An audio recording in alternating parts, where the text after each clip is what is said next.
Oui. Bonjour, bonsoir mes chers frères, mes chers compatriotes. Vous avez la voix de qui? Vous la voix de sans voix. Mboka na biso bande konanga ils ont un problème munene.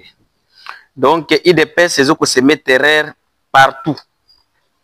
IDPS parti au pouvoir, ils ont se mettre terreur partout. Abana ke de kolobelo ko yo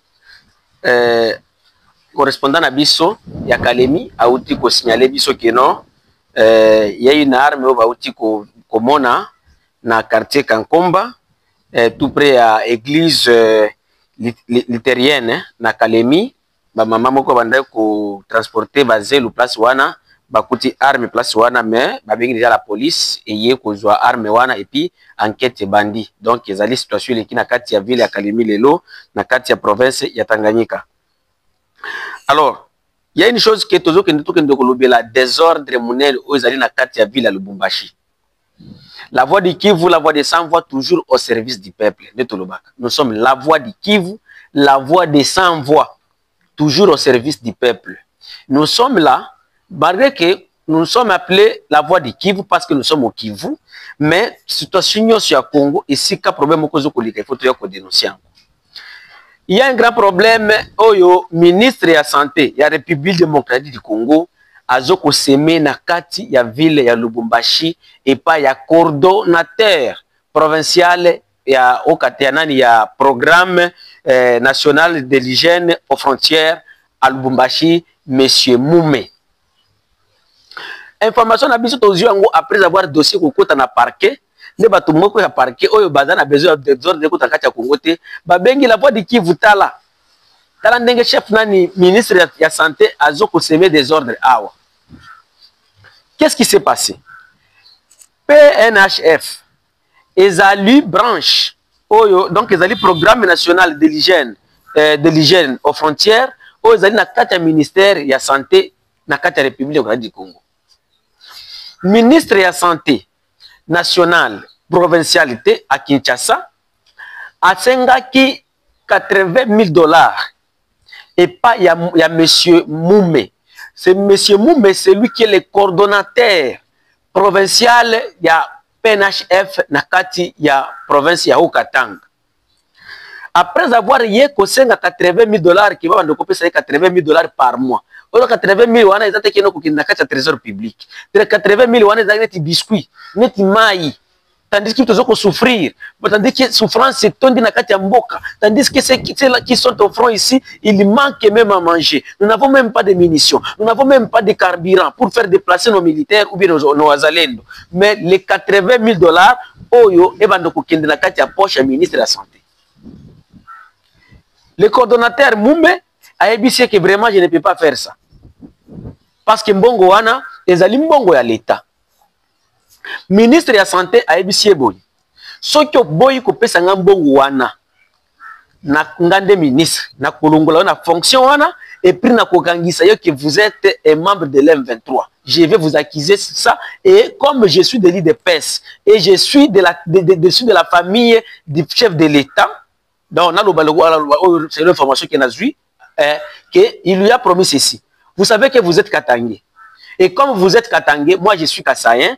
Dès que je vous accuse seulement, vous êtes en communication avec Kabila et les gens de M23 qui sera arrêté. Mais pour vous épargner de cette histoire, tu dois me donner par mois $80,000. Mais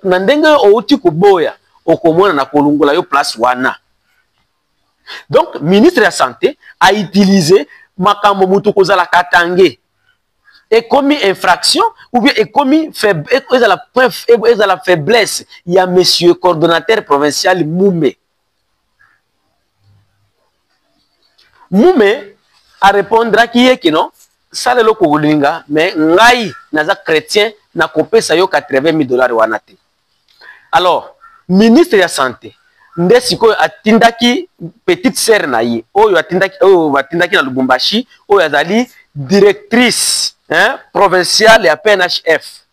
Oui, ou la directrice provinciale à PNHF, azali petite sœur propre, il y a ministre de la santé na Kinshasa, na Lubumbashi. Après wana, ministre de la santé atindi petite sœur na ye, atinda monsieur héritier quelqu'un de la PNHF akende ko accuser nani le coordonnateur que non azali mutu ya M23 akenda monsieur Ritier akendaki monsieur Ritier ko kende nani akendaki monsieur Ritier monsieur Adem Kalonda bakendaki ti na ANR bango ko kende pa ya Redoka ya nani na Lubumbashi bakei ba accuser que non mume azali ko azako collaborer na Kabila et puis azali mutu ya M23 azoko linga ko saba M23 na frontière. Redoka chrétien de son état, Redoka abandi ko sala banquette. Après Redoka ko sala banquette, Redoka yeko kuta kino, ces accusations sont fausses. Redoka azongeli bango. Abiso ok, tout ce que vous avez dit sur le monsieur Moumé ezali lokuta. Alors, tango banquette eza ko salama. Tango banquette eza ko salama. Ye ministre ya santé a ebisi de konaye directrice wana apa kende ba changer signature ya coordonnateur provincial ba changer signature ya coordonnateur provincial kuna na banque ya Tembe à Lubumbashi pour que ba retirer bongo eza kuna ou eza na compte ya nani ya PNHF nde bato misato nde bakendaki na banque bato bakendaki na banque ezali oui ezali monsieur Ritier lui-même, ezali monsieur Adem Kilonda, ezali pe na monsieur Mbangu. Batu misato oyo bakendaki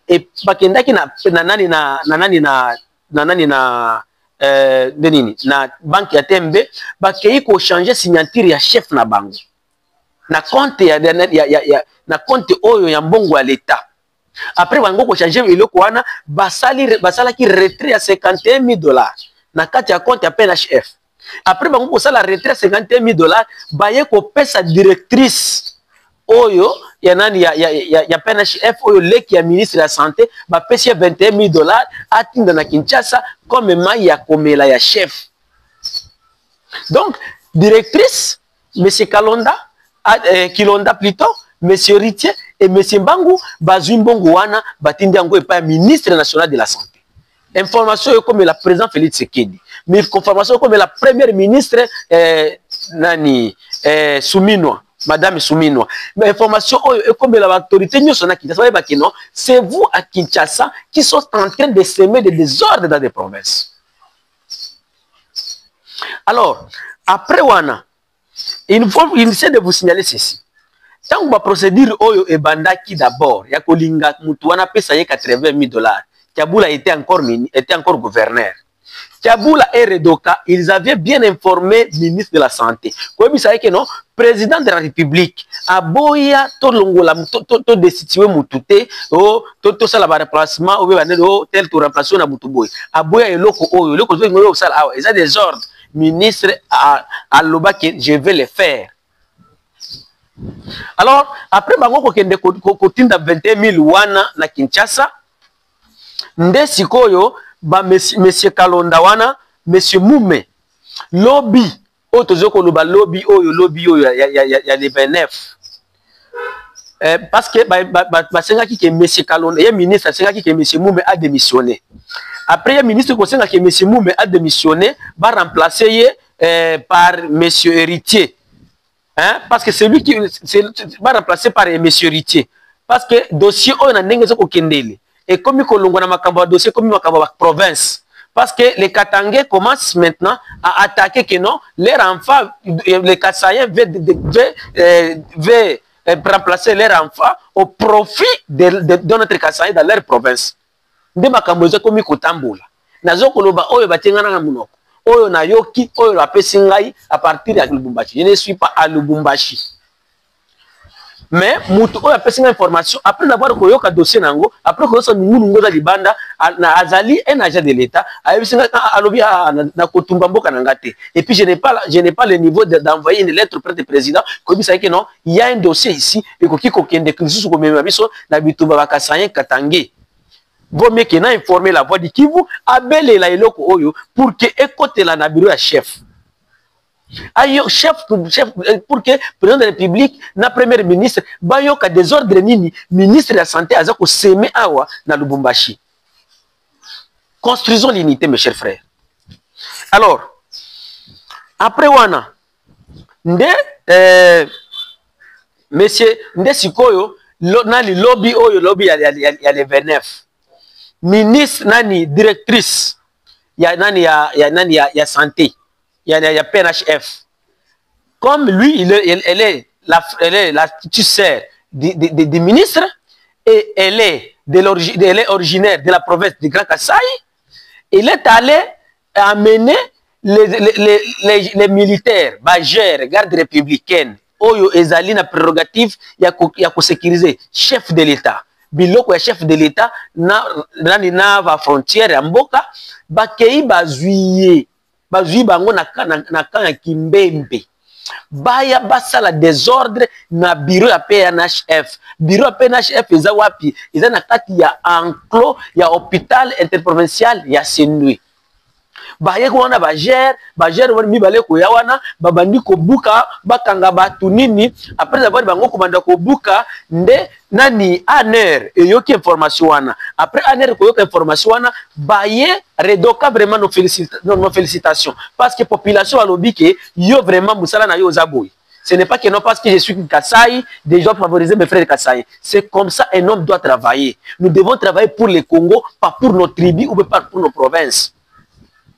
Vraiment, les redokas de l'ANR Lubumbashi, tu mérites ta place.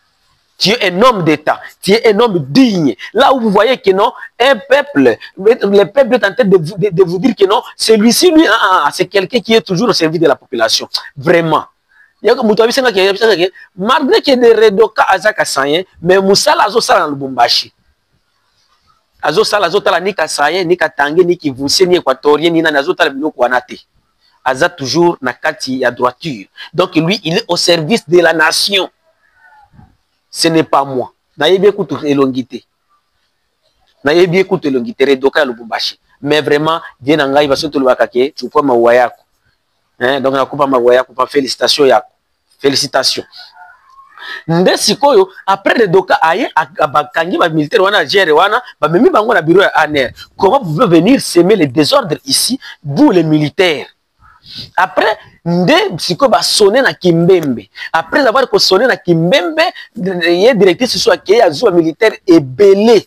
Nde baye basali désordre ba buki biloko ko buka ba porte ba nini biloko nyoso wana ba keba memi ba towana na nani na Kimbembe. Après avoir que Kimbembe, parquet ezalaki saisi. Après parquet que la saisi, à l'heure où je suis en train de vous donner cette information, le 30 juillet 2025, monsieur héritier, Oyo Batika qui comme intérimaire ya Moume, parce que il est ministre et directrice, balongola qui déjà monsieur Moume, le Katangela, pour qu'il va côté monsieur héritier, et l'autre, et l'autre, comme monsieur héritier et monsieur Mbangu, comme intérimaire. Monsieur héritier, monsieur Mbangu, et lui Moume, ils sont allés au parquet. Et jusqu'à l'heure où on m'a donné cette information, ils étaient encore au parquet. Bazo ko attendre bango. Alors, nabeleli siko la voix de Kivu. Et pas ya chef de l'État. Et pas ya gouvernement central. Nous devons savoir ceci. Makambo oyo bozo ko seme ya kubanda koko sela bato ki azali mutu ya M23 infraction. Yango oyo siko to komi ko vivre nango et komi ma trouble na kata ba institution. Et si vous ne regardez pas, si vous n'utilisez pas la sagesse dans ce dossier, selon les informations que j'ai eues, ça va vous amener à la guerre. Parce qu'aujourd'hui même, aujourd'hui soir, à 16h, il y a une réunion qui sera tenue à Lubumbashi des jeunes Katangais. Aujourd'hui même, pour dire que non, ils vont commencer à protester. Ils ne m'ont pas dit là où ils vont faire la réunion. Mais ils vont commencer vraiment à protester contre la politique qui est amenée par la communauté kassaïenne. J'ai dit ce qu'ils ont dit. Qui est amenée par la communauté kassaïenne en remplaçant, pour remplacer les agents de l'État, de l'origine du Katanga, au profit des Kassaïens. Alors, chef de l'État, je sais que vous devez prôner l'unité nationale et vous devez gronder. Il faut gronder et pas y entourage na yo. Parce que vous savez non, makabwebele sala makache foyer bakate. Babiso oyo. population makambo nyonso ozo le ka tribalisme na makambo to bango azo mona bato ozo placer te bango ba bato oyo no makite bango azo mona yo. Et ils sont tentés de vous accuser, toi, Félix Sekedi, comme c'est toi qui es le commanditaire. Parce qu'à chaque fois, dès qu'il y a un dossier, au profit de tes frères du sang, au profit de Machimou Menou, tu n'as jamais parlé.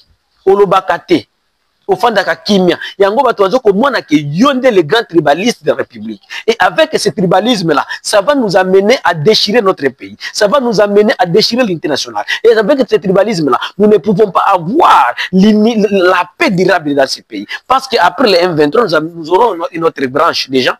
Comme je viens de vous annoncer déjà que non, il y a la réunion de la jeunesse originaire katangaise pour voir comment ils vont passer aussi aux actions. Et peut-être la province peut brûler. Je ne dis pas, je n'étais pas là, je ne suis pas là. Mais c'est selon ce que j'ai attendu.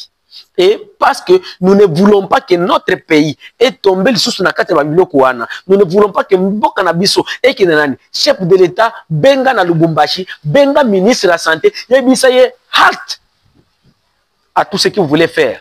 Na lingité la sécurité. Parce que toujours le problème qu'on a na est, tout réaliser problème na katang. Si vous ne voulez pas gérer la situation bien. Donc après des ordres de Kaboula, Kazembe aussi.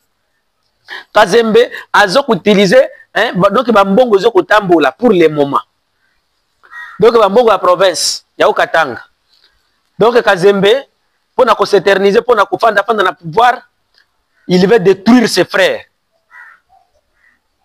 Monsieur le gouverneur Kazem, vous ne serez jamais le premier gouverneur à l'intérim. Mais eza eloko nzambe apesi yo. Kokanisa yeto ke noso kinga na soutenir yo, uye muto songolo pakala soutenir yo ndo kufanda wana te. Fanda fukama zebisaka nzambe, Kiabula zui dossier wana nga pesanga sagesse na diriger bato nyonso malamu. L'IDPS bango moko ko kufandisa na pouvoir te. Mais bato kufandisa pouvoir après nzambe et sa population. Il faut travailler pour l'intérêt de la population, mais pas pour l'intérêt de l'IDPS. Et je vous exhorte déjà de l'IDPS. L'IDPS est un parti politique. Et le Congo, c'est la nation. Le Congo, là, a ce peuple. Et si l'IDPS est au pouvoir, ils se disent que non, nous sommes, c'est le pouvoir du peuple. La population est à l'aise. Mais ceux qui ont bandé, c'est que la population est mal à l'aise. Et comme ma biso musika, et comme ma biso trouble. Construisons un Congo uni, fort et indivisible. Disons tous non au tribalisme, non au pillage et au détournement. Oyo, IDPS bozoko sala.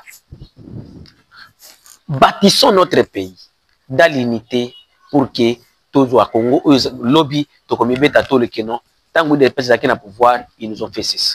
Je ne suis pas l'ennemi de l'IDPS, mais je suis seulement ici pour venir dénoncer et donner les informations au peuple congolais. Qu'est-ce qui se passe? Je suis venu vous dire, oh, yo ko lekana kati ya ville à Lubumbashi dans le haut Katanga. Problème ezalina mais oyo ministre de la santé nationale azali ko semer pour na mbongo oyo azoko senga ba ndoko pesa $80,000 par mois comme mbongo ya mai. Ezabino la voix du Kivu, la voix des sans-voix, toujours au service du peuple.